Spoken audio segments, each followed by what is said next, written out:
आज हम पढ़ेंगे समूह 13 के हैलाइड के बारे में।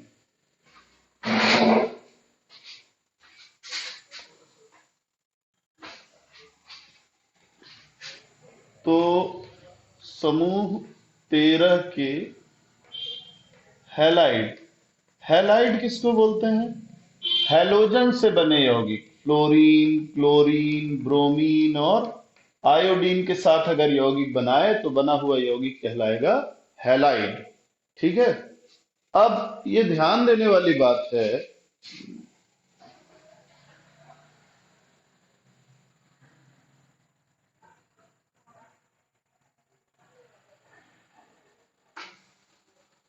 तो ये ध्यान देने वाली बात है कि यहां पर थैलियम का ब्रोमाइड छोड़ के बाकी सारे हैलाइड हमको पता है। ठीक है ना। थैलियम का ब्रोमाइड है या आयोडाइड है, एग्जैक्टली मैं आपको देख के बता देता हूं कि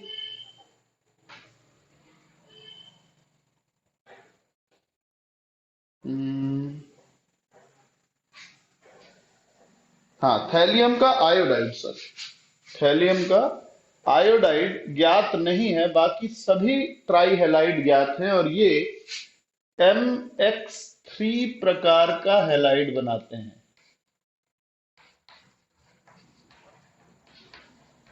इसमें बोरॉन के सभी हैलाइड, बोरॉन के सभी हैलाइड सह संयोजक हैं, जबकि अन्य सभी के फ्लोराइड जो है ये आयनिक है, बाकी सह संयोजक है। जैसे एल्यूमिनियम का फ्लोराइड, गैलियम का फ्लोराइड, ये आयनिक यौगिक है, लेकिन इन्हीं का ब्रोमाइड, क्लोराइड, आयोडाइड ये सब सह संयोजक हैं। तो ज्यादातर सह संयोजक हैं। बोरान को छोड़ के अन्य सभी के फ्लोराइड क्या है? आयनिक होते हैं। ठीक है, बोरान का फ्लोराइड भी आयनिक नहीं है। अब जो महत्वपूर्ण चीज आपके एग्जाम के हिसाब से है उसको देखिए। इन सभी में अगर हम बोरान के हैलाइड को ही बात करें तो बोरान ही क्यों, इस समूह के सभी तत्वों में आप देखिए कि जैसे एल्यूमिनियम, इसके संयोजकता में केवल 3 इलेक्ट्रॉन होते हैं, बाह्यतम कोश में केवल 3 इलेक्ट्रॉन होते हैं। 3 हैलोजन के साथ ये क्या कर ले रहा है? बंध बना रहा है। मान लो क्लोरीन के साथ,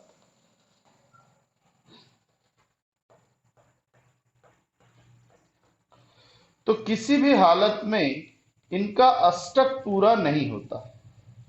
आप देखो एल्यूमिनियम के पास केवल कितने इलेक्ट्रॉन हुए? 6 ही हो पाए बंद बनने के बाद, 8 पूरा नहीं हो पाया। तो पहली बात जो दिमाग में बैठानी है कि सभी ट्राई हैलाइड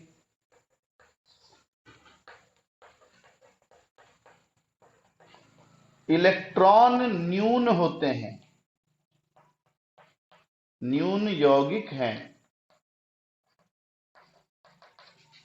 ठीक है, इलेक्ट्रॉन न्यून यौगिक होने के कारण इसका क्या मतलब है? इसका मतलब इनके संयोजकता कोश में केवल कितने इलेक्ट्रॉन होते हैं? केवल 6 इलेक्ट्रॉन। अष्टक पूरा करने के लिए 2 इलेक्ट्रॉनों की आवश्यकता होती है। तो इसलिए ये आसानी से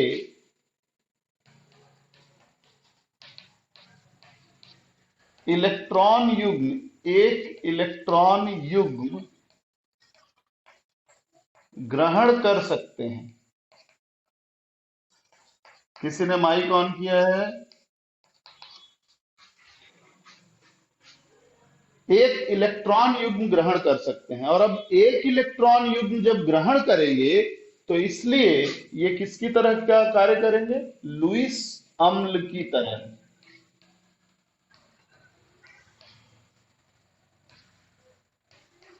लुईस अम्ल की भांति। किसी का माइक ऑन है बेटा, चेक करो।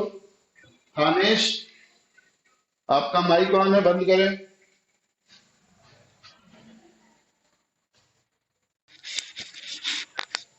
अब देखिए, हम यहीं पे बात करते हैलाइडों की।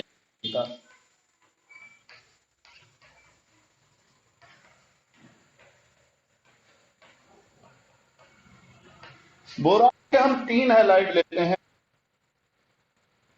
B, B. इन सभी में बोरान पूरा नहीं है, ठीक है ना। पहले समझ लें हम, बोरान sp3 संकरित होता है या sp2 संकरित, सब sp2 संकरित होता है। अब sp2 संकरण कैसे होगा, ध्यान से देखिए।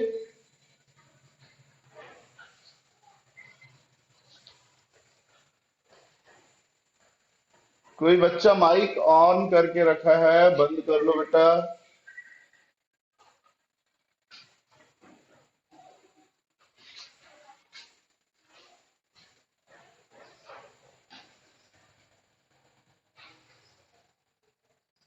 ठीक है, तो sp2 संकरण के बाद भी एक पी कक्षक बच जाता है।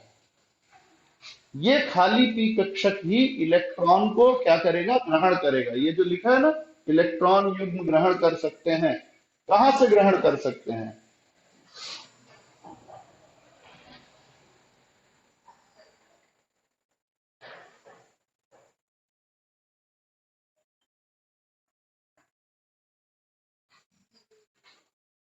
ठीक है, तो मेरी आवाज आ रही नहीं? हाँ। तो अब बोरान sp2 संकरित होता है, इसके संकरित कक्षक हैलोजन परमाणु के साथ बंध बनाते हैं, के साथ सिग्मा बंध बनाते हैं।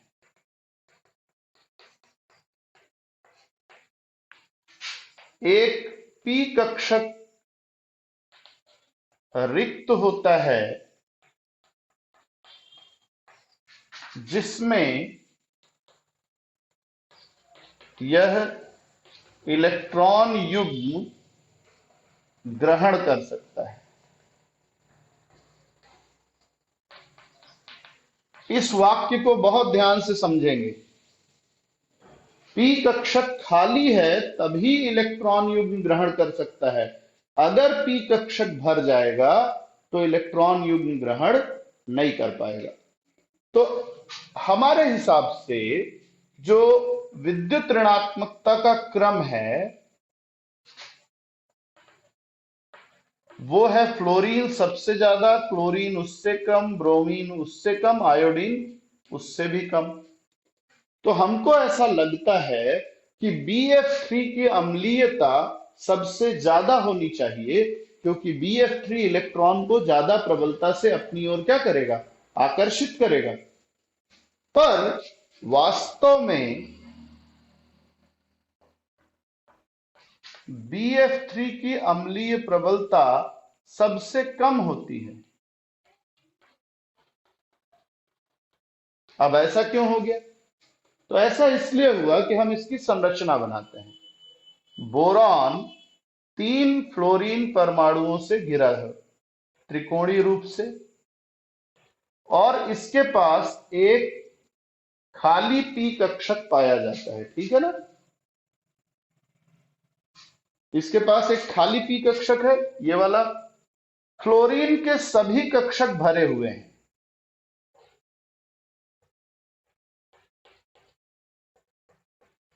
अब चूंकि बोरॉन और फ्लोरीन दोनों ही क्या है, 2p कक्षक वाले हैं। बोरॉन का भी कौन सा कक्षक है, 2p। फ्लोरीन का भी कौन सा कक्षक है, 2p।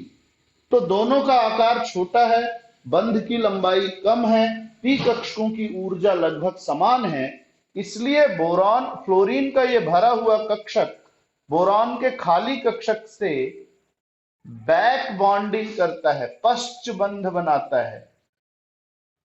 ये एक किस्म का पाई बंध है। तो ये अपने इलेक्ट्रॉन किसको दे देता है? बोरॉन के खाली पी कक्षक को। अब इससे हुआ ये कि बोरॉन का जो कक्षक हम खाली समझ रहे थे उसमें तो फ्लोरीन के इलेक्ट्रॉन आ गए, यानी अब वो उतना खाली नहीं है जितना हम समझ रहे हैं। तो ऐसे में उसके इलेक्ट्रॉन के ग्रहण करने की क्षमता, अगर वो पूरा खाली होता तो आसानी से इलेक्ट्रॉन को ले सकता था, लेकिन वो पूरा खाली नहीं है। अब उसमें कुछ हद तक किसके इलेक्ट्रॉन है? फ्लोरीन के इलेक्ट्रॉन है। इसकी वजह से उसके इलेक्ट्रॉनों को ग्रहण करने की क्षमता कम हो जाती है और इसलिए इसकी अम्लीय प्रबलता भी कम हो जाती है। ए। अब यही बात आप कह सकते हैं कि सर क्लोरीन वाले के साथ होगा क्या? क्लोरीन के साथ दिक्कत यह है कि बंध तो ऐसा ही बना है,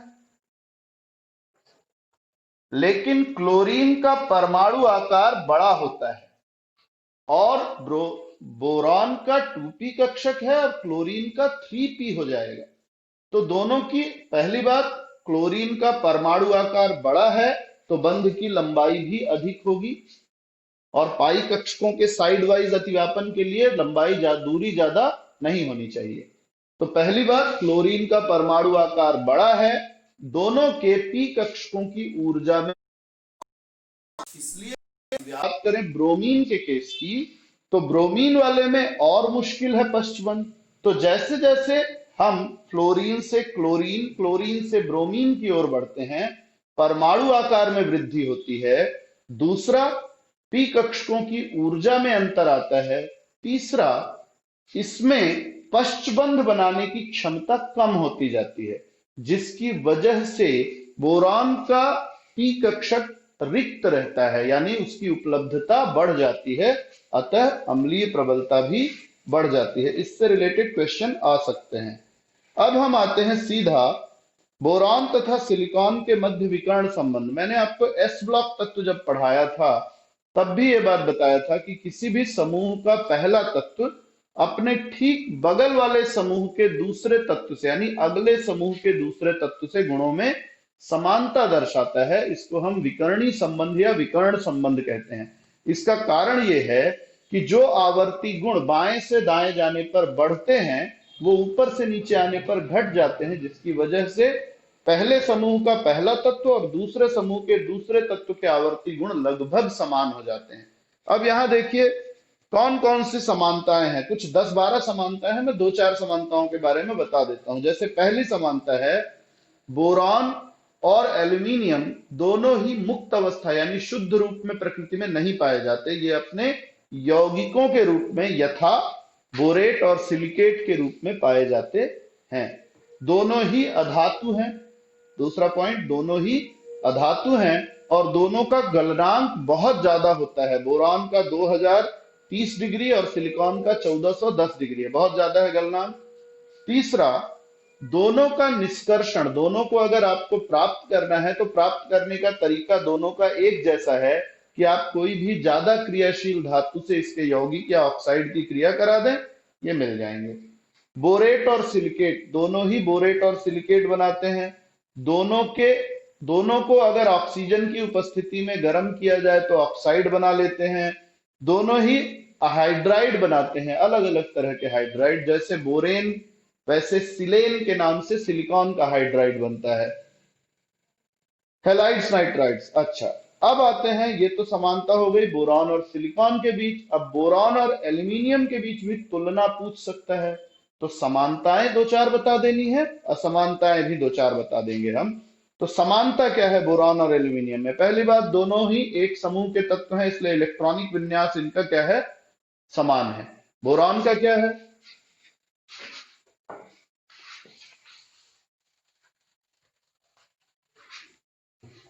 तो हमारा टॉपिक है बोरॉन व एल्यूमिनियम। हम पहले पढ़ रहे हैं समानता। बोरॉन का अगर आप देखें तो 1s2 2s2 2p1 है। एल्यूमिनियम में 1s2 2s2 2p6 3s2 3p1 है। 2s2 2p1 3s2 3p1। बाह्यतम कोश का इलेक्ट्रॉनिक विन्यास दोनों का समान है। दोनों की संयोजकता 3 3 है, यानी दोनों 3 3 बंध ही बना पाते हैं। दोनों एक जैसे ऑक्साइड P2O3 Al2O3 एक जैसे फॉर्मूले का ऑक्साइड बनाते हैं। ठीक है। अच्छा, क्लोराइड दोनों ही ट्राई क्लोराइड बनाते हैं, दोनों ही नाइट्राइड बनाते हैं। ये सारी जनरल चीजें हैं। असमानताएं क्या हैं? बोरॉन और एल्यूमिनियम में जितनी समानता है उससे कहीं ज्यादा असमानता पाई जाती है। असमानता है, पहला, बोरॉन अधातु है जबकि एल्यूमिनियम धातु है। पहली असमानता तो यही है।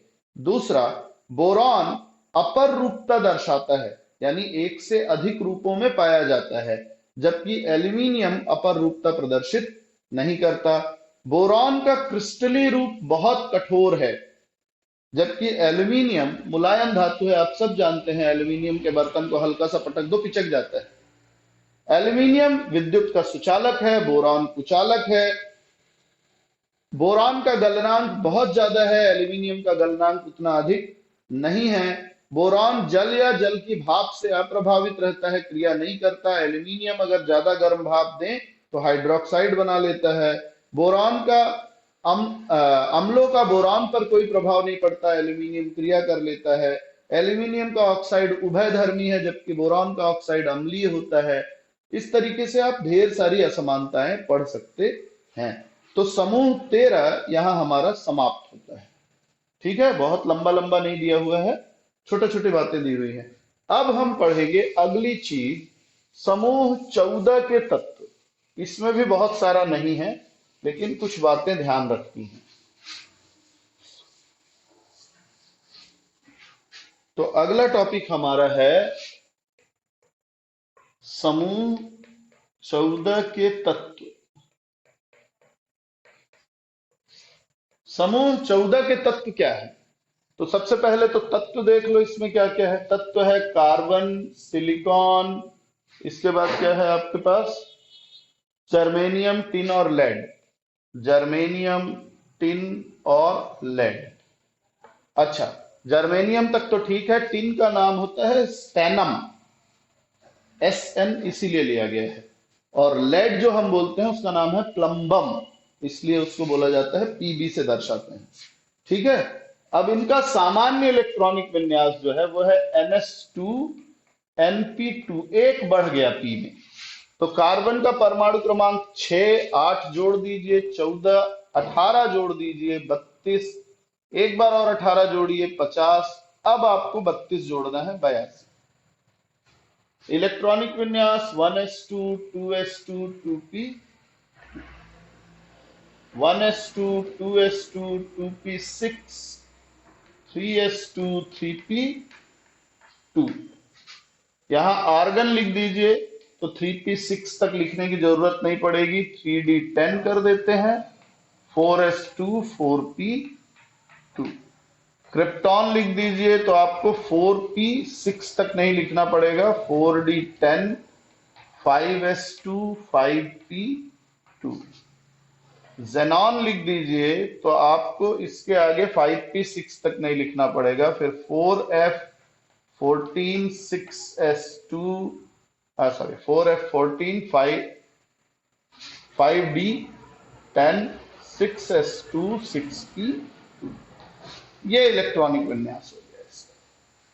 तो इससे हमको क्या पता चला? सबसे पहली बात, इसके बाह्यतम कोश में कुल 4 इलेक्ट्रॉन हैं। बाह्यतम कोश में NS में 2 इलेक्ट्रॉन प्लस NP में 2 इलेक्ट्रॉन, टोटल कितने इलेक्ट्रॉन हैं? 4।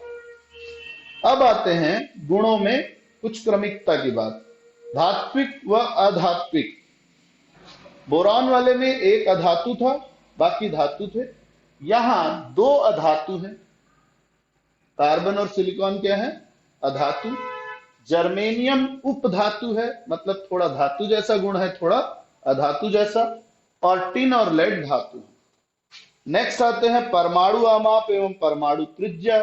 तो किसी भी समूह में हम सब जानते हैं कि ऊपर से नीचे आने पर परमाणु त्रिज्या के मान में क्रमशः वृद्धि होती है, थोड़ी थोड़ी वृद्धि होती जाती है। गलनांक और क्वथनांक अगर हम बात करें तो कार्बन का गलनांक और क्वथनांक विशेष रूप से समूह के बाकी तत्वों से बहुत ज्यादा होता है। और बाकी तत्वों के गलनांक के बारे में अगर हम देखें तो कार्बन से टिन तक गलनांक घटता है, लेड का गलनांक थोड़ा ज्यादा है। अब आते हैं अपर रूप। अपर रूप का मतलब होता है प्रकृति में एक से अधिक रूपों में पाया जाना। तो कार्बन जो है वो कई रूपों में पाया जाता है, हीरा, ग्रेफाइट, फुलरीन, कोयला, कोक, चारकोल, कार्बन ब्लैक, ये सब कार्बन के अपर रूप हैं। सिलिकॉन जो है वो आपको क्रिस्टली और अक्रिस्टली रूप में मिलता है। लेड भी धूसर और सफेद अलग अलग मिलता है, यानी इस समूह के कुछ तत्व अपर रूपता दर्शाते हैं। आयनन ऊर्जा के बारे में बात करें तो कार्बन की आयनन ऊर्जा सबसे ज्यादा, और जैसे जैसे नीचे जाएंगे आयनन ऊर्जा का मान क्या होता जाएगा, घटता जाता है। ठीक है, आयनन ऊर्जा घटती जाती है। लेड के लिए जरा सा ज्यादा दिया हुआ है, इसका कारण क्या है?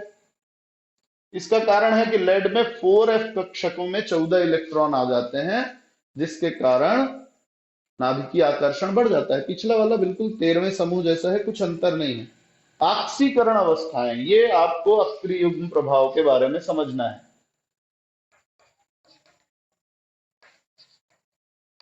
ऑक्सीकरण अवस्थाएं, अब जैसा कि मैंने कहा था कि इनमें S में 2 इलेक्ट्रॉन और P में 2 इलेक्ट्रॉन होता है। पहले P के 2 इलेक्ट्रॉन इस्तेमाल करेंगे तो +2, बाद में S का भी कर लेंगे तो +4। ये दो ऑक्सीकरण अवस्थाएं दर्शाते हैं, +2 और +4। ऊपर के तत्व अधिकांशतः +4 दर्शाते हैं, सबसे ज्यादा। ठीक है ना? लेकिन जैसे जैसे हम नीचे जाएंगे +4 ऑक्सीकरण अवस्था कम होती जाएगी, +2 आराम से दर्शाएंगे। यानी कि P कक्षक के इलेक्ट्रॉन तो बंध बनाने में भाग ले रहे हैं, लेकिन S कक्षक के इलेक्ट्रॉन अब बंध बनाने में भाग लेना कम कर देते हैं। और यही कारण है कि इसको हम क्या नाम देते हैं, अक्रिय युग्म प्रभाव। श्रृंखला बनाने की क्षमता, ये एक बहुत महत्वपूर्ण गुण है। श्रृंखलन बोलते हैं इसको एक्चुअल में। वास्तव में जब कोई तत्व के परमाणु, किसी तत्व के परमाणु आपस में ही जुड़कर लंबी लंबी श्रृंखलाएं या लंबे लंबे चक्रीय संरचनाओं का निर्माण करें तो ये गुण कहलाता है श्रृंखलन। कार्बन में ये गुण सबसे ज्यादा पाया जाता है। सिलिकॉन में भी पाया जाता है लेकिन उतना ज्यादा नहीं, और जैसे जैसे नीचे जाएंगे ये गुण कम हो जाता है। और श्रृंखलन ही कार्बन के सबसे महत्वपूर्ण गुणों में है, जिसके कारण ये सबसे ज्यादा यौगिकों का निर्माण करता है। इसके बाद बहुआबंध की बात करें। बहुबंध तो मूल रूप से कार्बन सिंगल बॉन्ड भी बनाता है कार्बन के साथ, कार्बन डबल बॉन्ड भी बनाता है और कार्बन ट्रिपल बॉन्ड भी बना सकता है। तो बहुबंध बनाने के लिए क्या गुण है? क्या सब बना सकते हैं? नहीं, सब नहीं बना सकते। जिनका नाभिकीय आकर्षण अधिक और परमाणु आकार छोटा होता है उनमें बहुबंध बनाने का गुण पाया जाता है। तो ये गुण सबसे ज्यादा पाया जाता है किसमें? सिलिकॉन में। ठीक है, सॉरी, कार्बन में। सिलिकॉन में ये गुण कुछ हद तक पाया जाता है। इसके बाद के तत्व जो है वो क्या नहीं कर पाते? बहुबंध, परस्पर बहुबंध नहीं बना पाते। फिर हम बात करते हैं बंधों की प्रकृति।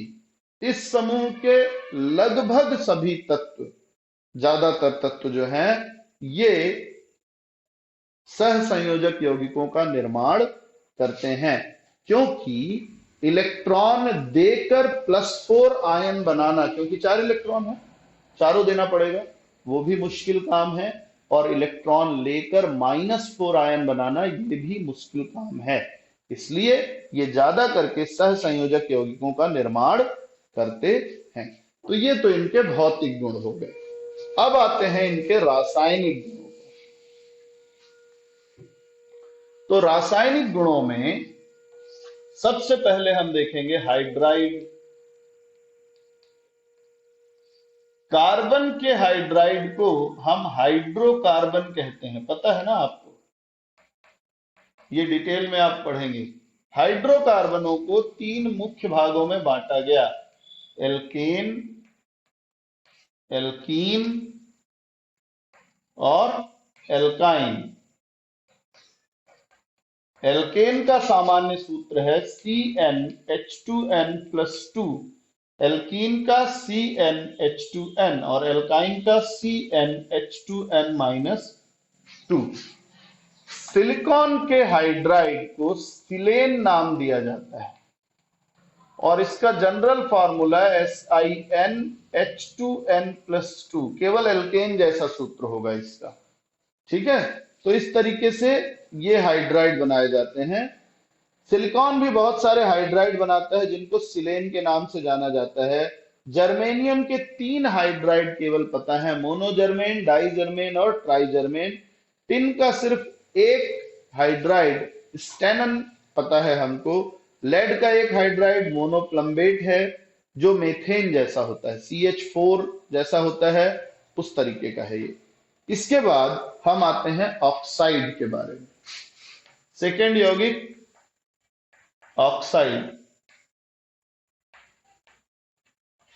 तो अगर हम ऑक्साइड के बारे में बात करें तो इस समूह के तत्व CO, CO2 मूल रूप से ये 2 टाइप के ऑक्साइड बनाते हैं। सिलिकॉन तो Si2 ही जनरली बनाता है।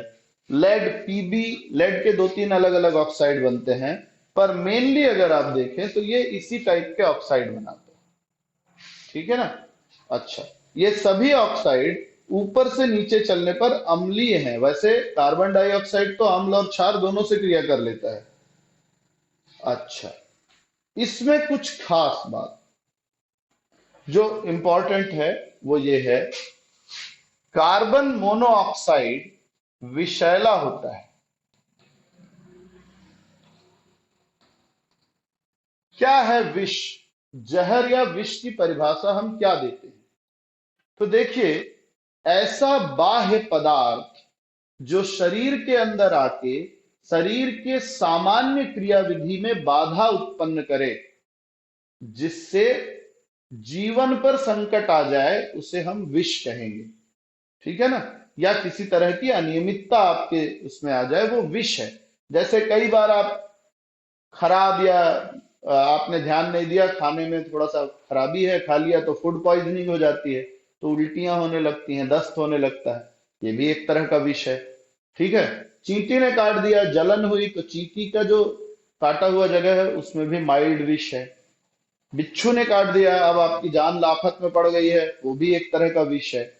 आप बाहर से कोई जहर सुसाइड करने वाले खा लेते हैं, वो भी क्या है, शरीर के अलग तरह की क्रियाओं को रोक देता है या क्रियाओं में बाधा पहुंचाता है। तो कार्बन मोनोऑक्साइड क्या करता है, इसको समझने के लिए हम श्वसन की सामान्य प्रक्रिया को पहले समझ लेते हैं। छोटा सा है और ये आपको पूछा जा सकता है 2 नंबर या 3 नंबर में। तो सबसे पहले देखिए कि श्वसन जो है, इसमें हमारे फेफड़े के अंदर जो लाल रक्त कोशिकाएं होती हैं, RBC,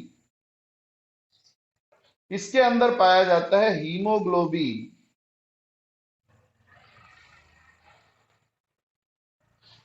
है ना, ये एक प्रोटीन है आयरन से युक्त। तो ये हीमोग्लोबिन Hb ऑक्सीजन से जुड़ता है और ऑक्सी हीमोग्लोबिन बनाता है।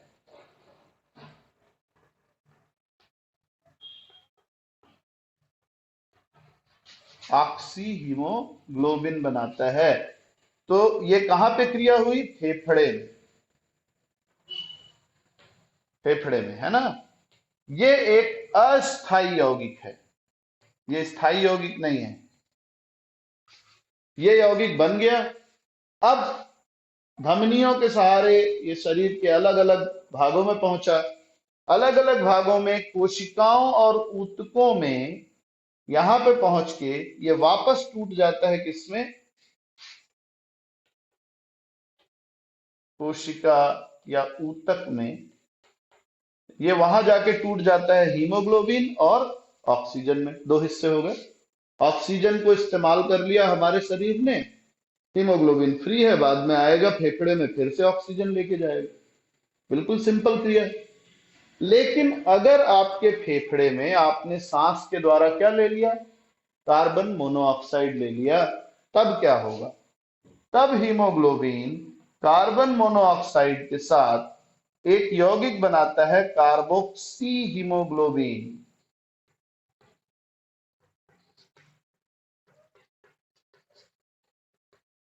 और ये एक बेहद स्थायी यौगिक है। इसका मतलब जैसे ही ये बना, आपका हीमोग्लोबिन अब किसी काम का नहीं रह गया। अब वो उसको छोड़ ही नहीं सकता, तो छोड़ेगा नहीं तो दोबारा ऑक्सीजन को ले कैसे जाएगा।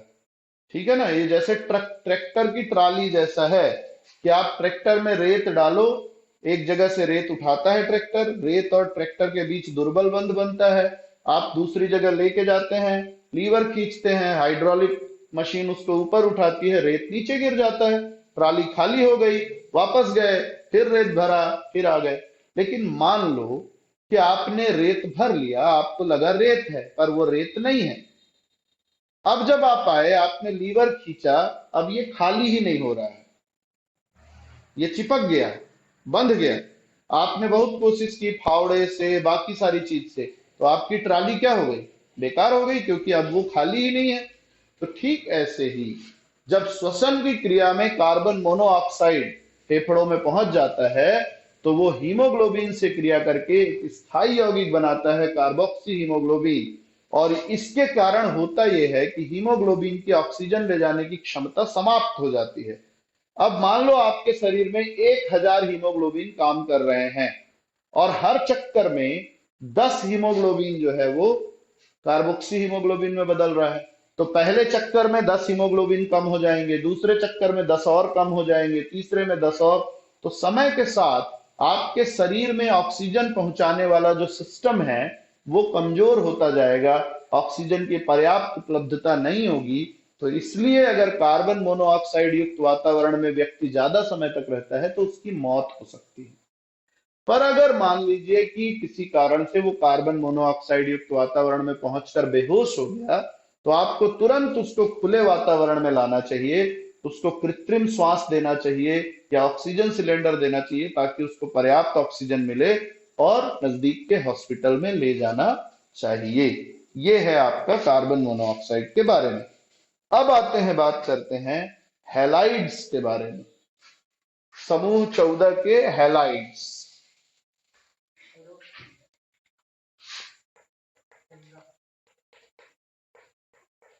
अगर हम समूह 14 के हैलाइड्स के बारे में बात करें तो MX2 और MX4 दोनों ही प्रकार के हैलाइड बनते हैं। जैसे कार्बन टेट्राक्लोराइड आप सबको पता है, ठीक है, कार्बन का हैलाइड है। सिलिकॉन का हैलाइड होता है। कार्बन का हैलाइड हमारे लिए थोड़ा ज्यादा इंपॉर्टेंट है, बाकी का तो जनरल हैलाइड हम देख सकते हैं।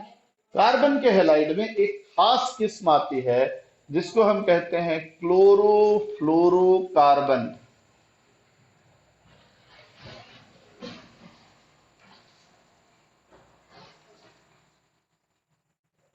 तो क्लोरोफ्लोरोकार्बन, या इसी को नाम दिया जाता है फ्रियॉन। फ्रिज में, एसी में जो गैस भरी होती है जिसके कारण आपका फ्रिज ठंडा होता है या एसी ठंडक करता है, वो कौन सी गैस है, फ्रियॉन गैस है। तो क्लोरोफ्लोरोकार्बन के सूत्र में कुछ हैं, CFCl3, CF2Cl2 या CF3Cl। ये तीन मुख्य एग्जाम्पल हैं। इनका नाम लिखने का तरीका है, फ्रियॉन पहला अंक कार्बन की संख्या कितनी है, 1। दूसरा अंक फ्लोरीन की संख्या कितनी है, 1। तो फ्रियॉन लिखेंगे और पहले बताएंगे कितना कार्बन परमाणु है, 1। फ्लोरीन कितना है, 2। फ्रियॉन 1 3। तो अलग अलग फ्रियोन आपको मिलेगा, ठीक है। इसके बाद बारी आती है संकुल बनाना। संकुल निर्माण के लिए सबसे आवश्यक शर्त है कि आयन का आकार छोटा हो, आयन छोटे आकार का हो, आवेश ज्यादा हो और रिक्त डी कक्षक हो। तो कार्बन के पास तो रिक्त डी कक्षक नहीं है, इसलिए कार्बन संकुल निर्माण नहीं करता।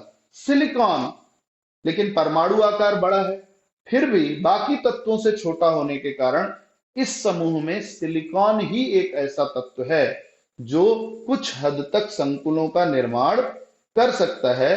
बाकी अन्य तत्वों में परमाणु आकार बड़ा और नाभिकीय आवेश कम होने के कारण संकुल बनाने का गुण नहीं पाया जाता। फिर बारी आती है कार्बन का असंगत व्यवहार। मैं पहले ही बता चुका हूं, किसी भी समूह का पहला तत्व अपने समूह के बाकी तत्वों से गुणों में असमानता दर्शाता है। इसके 3 मुख्य कारण हैं। पहला, सबसे छोटा परमाणु आकार।